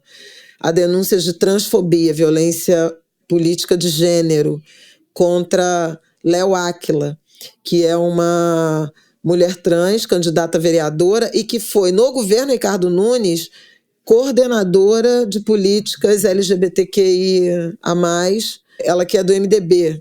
Um carro simulou uma batida e quando ela saiu do carro o sujeito atirou. Felizmente ela não se feriu, mas foi um atentado. Duda Salabert, que é candidata a prefeita de Belo Horizonte, né? Uma das 2 primeiras mulheres trans a se tornarem deputadas federais, tem sofrido muito ataque transfóbico e inclusive chegou a chorar num ato, numa espécie de sabatina que o Minas Tênis Clube, que é muito tradicional em Belo Horizonte, organizou com candidatos. Ela foi a última a participar na última sexta-feira e foi às lágrimas, lembrando que quando foi sócia do clube, sofreu transfobia e de toda a violência política que ela vem sofrendo. Então, uma eleição muito marcada, né, por violência política. Na semana que vem a gente vai ter uma noção do que aconteceu em Belém, do que aconteceu em Fortaleza, em cidades como Sobral. No Nordeste, Recife, João Campos disparado, né, na frente. Bruno Reis, também de Salvador, também com praticamente a reeleição garantida. Pouca representatividade, né, muitos homens candidatos a prefeito, muitos homens brancos, essencialmente. E no caso de São Paulo e de Rio, no Rio, nesse fim de semana, já deu para ver uma mudança de estratégia da campanha de Eduardo Paes na direção de tentar resolver no primeiro turno, esvaziando intenções de votos em Tarcísio Mota. O secretário municipal de Educação, Renan Ferreirinha, gravou um vídeo dizendo isso.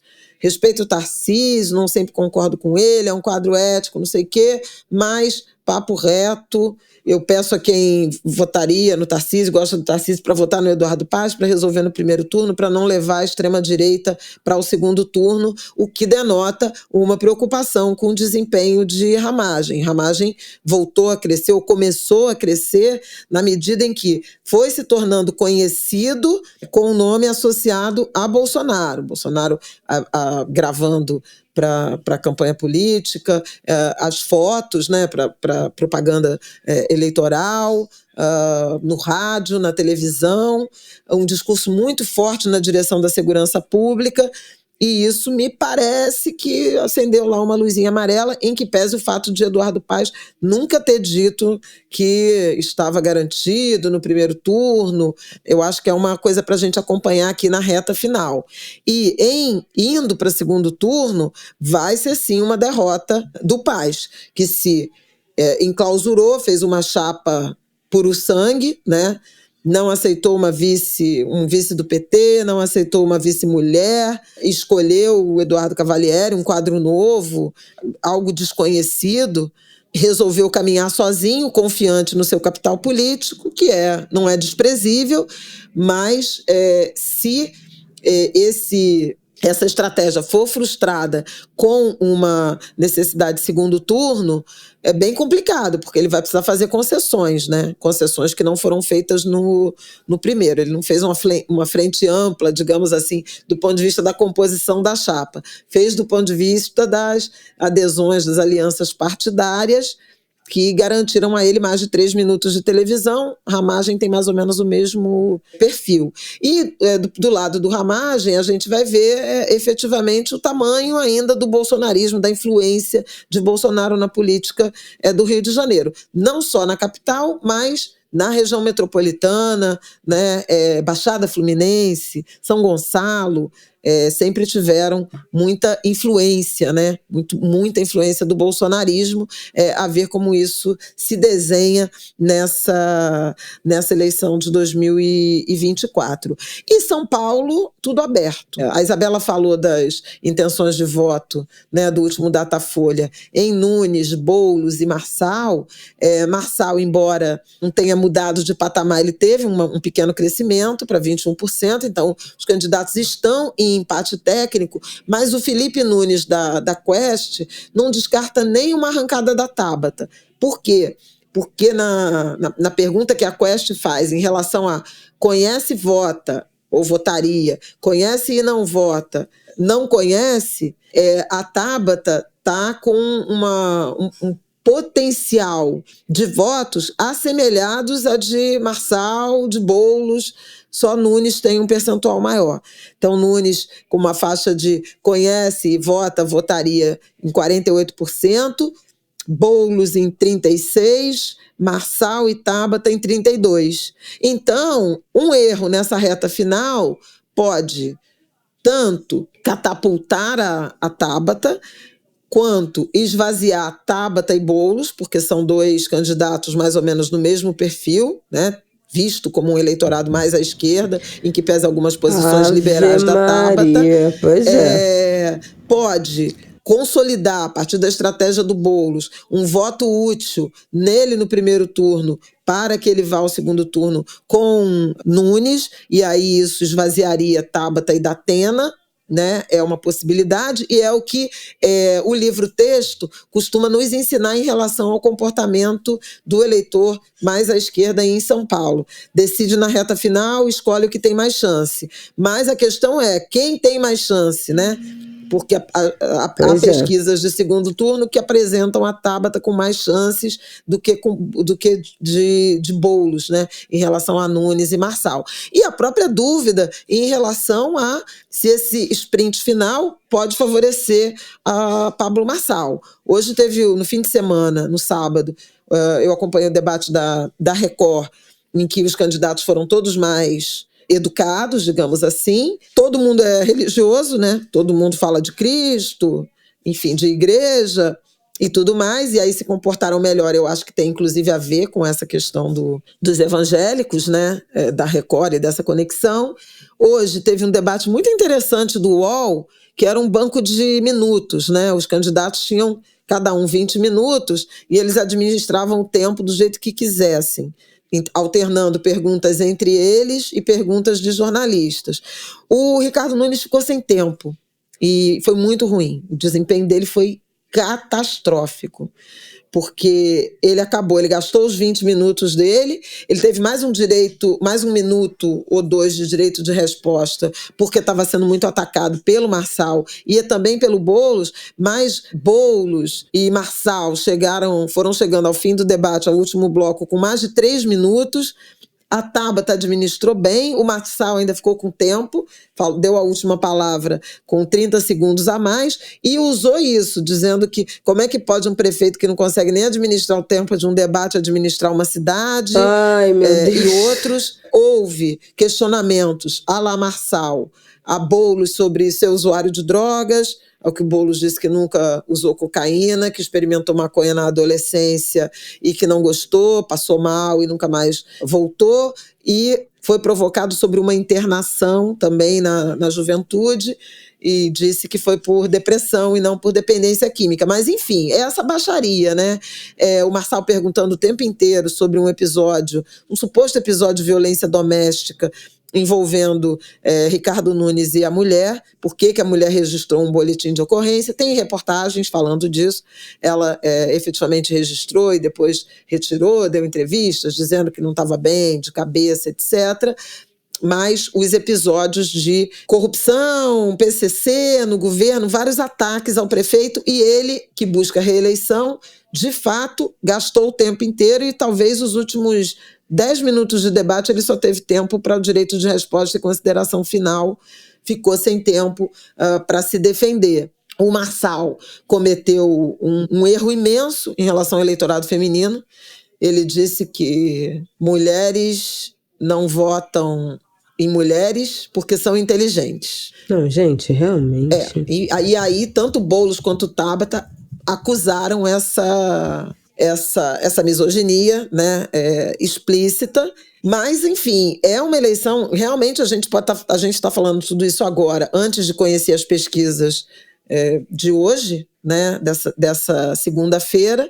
Então, pode já ter algum desenho, mas estou trazendo aí as possibilidades dessa reta final, que promete ser de muita emoção, especialmente em São Paulo e em Belo Horizonte, né, em que o atual prefeito, que era vice, né, está começando a crescer e pode ir para o segundo turno com o Tramonte, que era uma espécie de Atena, né, grosseiramente, assim, um apresentador de TV, mas aí deixaria o bolsonarista Bruno Engler fora. Também se fala de o PT arrefecer na campanha de Rogério Correia, do deputado, para transferir votos para o atual prefeito Fuad do PSD, que também está no campo aí das alianças. E na semana que vem também saberemos assim, os partidos que saíram mais vitoriosos. Eu lembro que o PL tinha a ambição de fazer pelo menos 1.000 prefeituras, né? E parece que isso não vai se concretizar. Muito provavelmente o PSD do Gilberto Kassab e o MDB serão os partidos com o maior número de prefeituras. O PT está disputando poucas prefeituras, com alguma chance em Teresina e em Fortaleza. Disse que centrou sua estratégia em cidades médias e nas capitais com aliados, pavimentando o caminho para 2026. E mais dinheiro na campanha a vereadores, porque a intenção é ter pelo menos um vereador em cada município. Semana que vem acho que a gente vai ter uma noção mais nítida, né, do ponto de vista de gênero, de raça, de divisão pelos partidos, da composição das câmaras municipais e o que prevaleceu na preferência dos eleitores aí em relação ao primeiro turno. Tribunal Superior Eleitoral fez com o Ministério da Justiça um convênio regulando a atuação da Polícia Rodoviária Federal. Não teremos o que aconteceu em 2022, né, com aquelas blitz e tudo mais. E no Rio de Janeiro, o Tribunal Regional Eleitoral fez o mesmo com a Polícia Militar. Pode ser que alguém se lembre que a PM fez umas blitz também nas eleições de 2022 aqui no Rio. Isso também não será possível, salvo com algum motivo justificado. Mas blitz por nada ou para ver infração veicular não será possível. Muitas capitais, acho que todas, né? Acho que todas as cidades com transporte gratuito, com gratuidade, porque esse foi uma resolução do Tribunal Superior Eleitoral para o deslocamento dos eleitores. E é isso. É isso, minha gente. Mais um Ângulo de Grilo está entregue. Vamos ver o que acontece nessa semana. Bom voto para todo mundo. Que tenhamos todos um domingo de exercício livre do nosso direito democrático do voto, seguro, né? Estejam seguros, se mantenham seguros. A gente sabe como o exercício do voto tem ficado cada vez mais perigoso nos últimos tempos. Lembrando que o voto é secreto, não levem celular, né, para dentro da urna eletrônica. E na semana que vem, terça-feira, comentamos aqui os dados desse primeiro turno, porque já teremos na segunda. E é isso. E de olho no Líbano para ver o que vai acontecer ao longo dessa semana. É isso. De olho também no clima, porque tem onda de calor essa semana. Mais uma, acho que a 8ª desse ano. E então protejam, hidratem-se, cuidem-se e façam escolhas também baseadas nessa situação dramática do clima no Brasil e no mundo. Bom voto, pessoal. Isso. Angulers. Um beijo, bom voto.